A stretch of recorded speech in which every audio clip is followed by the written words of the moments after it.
ask for a special blessing at this time to be put upon Rick, that he will be given the strength that he needs to, both mentally and physically, to continue to fight and endure through this trial at this time in his life, that he may, in his faith, stay strong and steadfast, as he knows through that faith that thou dost have a plan for him. We ask that we may each be a source of strength for Rick by offering our continued thoughts and prayers on his behalf. We're grateful, Father, for all those that work so hard to make this night possible, and ask that thou would please bless each one of them for their efforts. We ask for a special blessing to be upon the food at this time, that it will nourish and strengthen our bodies, that we enjoy a good evening tonight to support Rick and his daughters. And we say this humbly in the name of thy Son, Jesus Christ. Amen.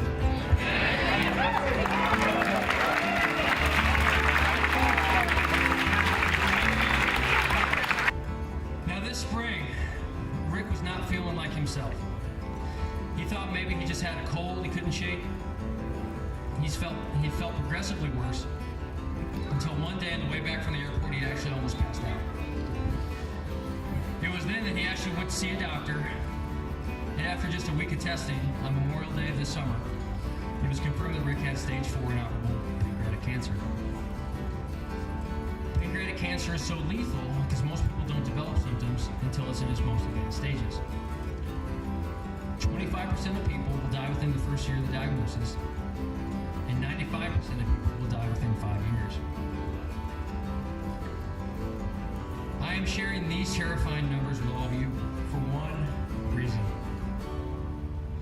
Rick is in the fight of his life.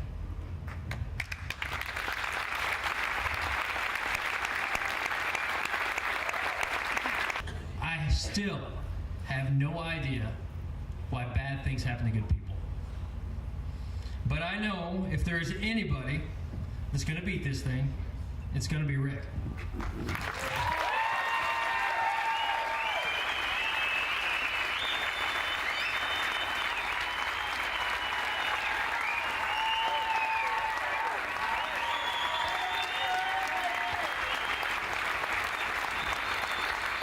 So, how did I meet Rick Carone? I actually met Rick at a Sox game. It was one of his first dates with my daughter Erin, and I could tell it was love at first sight. It was later confirmed 2 days later when I met Rick at Dominic's in the sausage aisle. Our eyes met,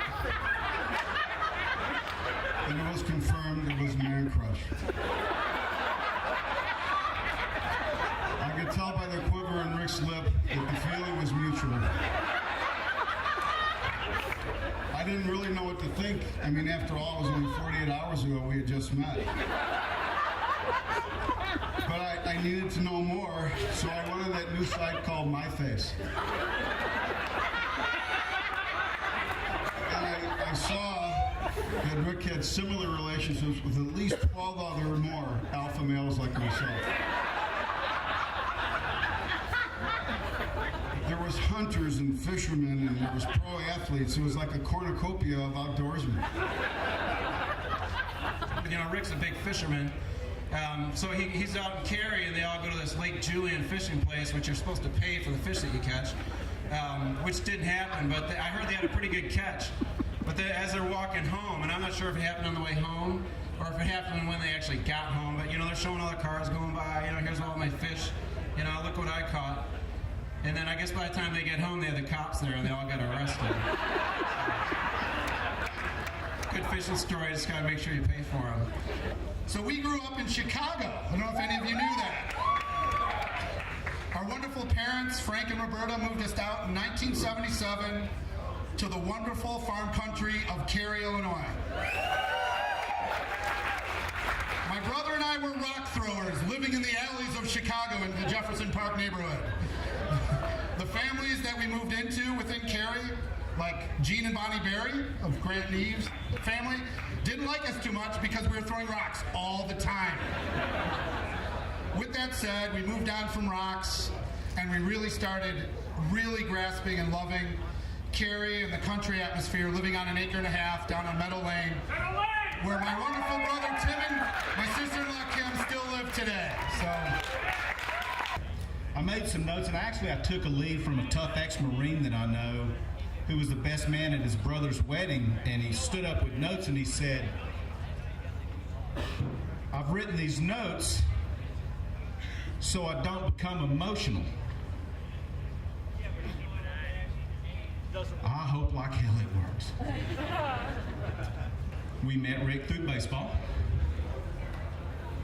Some of my best friends I've met through baseball. Some of my worst enemies I've met through baseball. But that's okay. That's what baseball's about. And I watched so many professionals work with so many kids,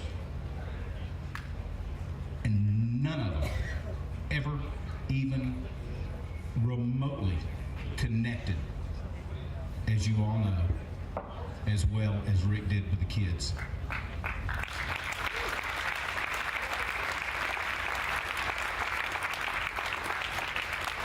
This is my favorite story about Rick, and I put it on Cary Bridge, and here it is. Woodstock hit Rick in the batter's box, and Rick had the green light to steal.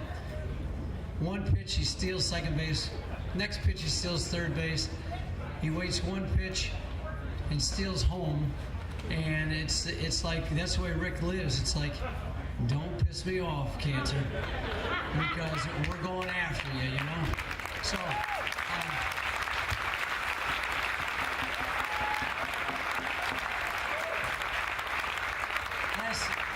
this is it. You gave, you gave many people a standing ovation, including Rick, and I've been running a little bit, and I run by and I see Tim would honk and stuff, and I gave him the Team Carone symbol.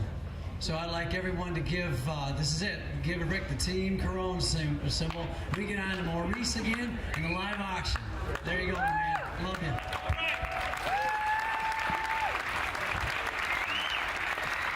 You know, I'm very, very convinced that, this is just my personal opinion, I'm not trying to throw religion down your throat, but for me, it's been an absolute solid foundation. And as you know, a foundation, without a solid foundation, you're going to crumble. So,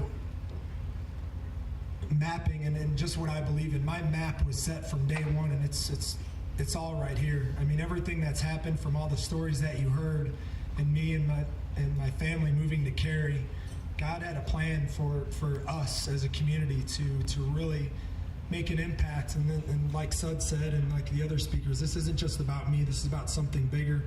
This is about Cary Youth Baseball. This is about the Crusaders program, the Sticks program, all the parents of all the kids that I've ever taught in my life through baseball. Mr. Foreman, who introduced me to waterfowl hunting, you know, without that solid foundation that I had, I wouldn't be the person that I am today. I wouldn't be in the outdoor industry. And, you know, God knew that these things were going to happen to me and my parents, and knew that we'd need to rely on the strength of you all.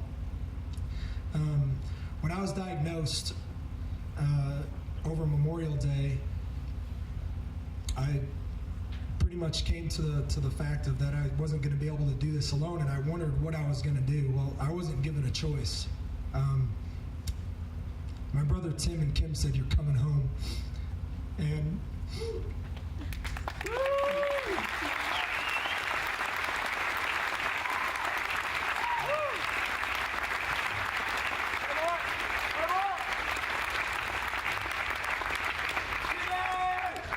so I can't begin to thank Tim and Kim enough, and my brother Vince and Lauren, and then just for all the support, and my beautiful daughters Carson and Tyler, and nephews Tristan and Rylan, and everyone's just been so positive and always been there for me. From the solid foundation of my Cary girlfriends, and I mean, how about this? I mean, everybody, and the short time that it went up, I mean, is absolutely amazing. The planning committee that stepped forward to do this amazing event is, I mean, there's no words for it. To put something like this together in 2 months, for me, and I joke about it now, but this would be the ultimate wedding that someone absolutely did in 2 months' time. Right? And you women know that to plan a wedding in 2 months, there's no way. Well, look around. They did it. They all did it. So let's stand.